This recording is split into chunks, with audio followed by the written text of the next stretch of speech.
احمد مكي واحد من انجح الكوميديانات في مصر. عمل زمان مسلسل الكبير قوي والناس حبته واتباع واتحول لظاهره. بس لما عمل اعمال زي الاختيار والغاوي، ناس كتير قالت في حاجه ناقصه، مفيش نفس الروح. المسلسل مش على قد التوقعات. في الحلقه دي بقى من شرح مفصل هنفهم ليه الغاوي ما نجحش زي الكبير قوي. جهز بقى كوبايه الشاي الجميله لحد ما تتري.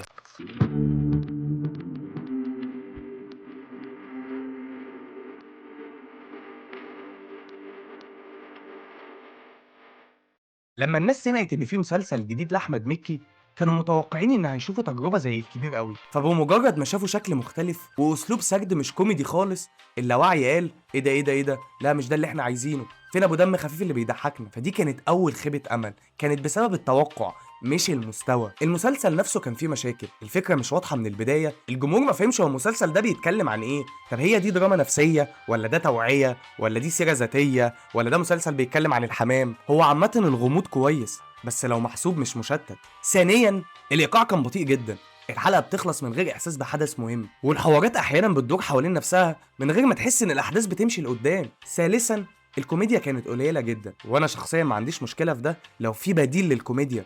الناس يعني مش طالبة هزار، بس طالبة على الاقل دراما مشدودة. فلا ضحكتنا ولا اتأثرنا قوي، وده اللي بيخلي المتابعة تبقى صعبة ومعقدة. من ضمن مشاكل الغاوي ان الشخصيه ما كانتش جذابه كفايه، على عكس شخصيه زي الكبير قوي اللي حتى في غرابتها كانت محبوبه جدا.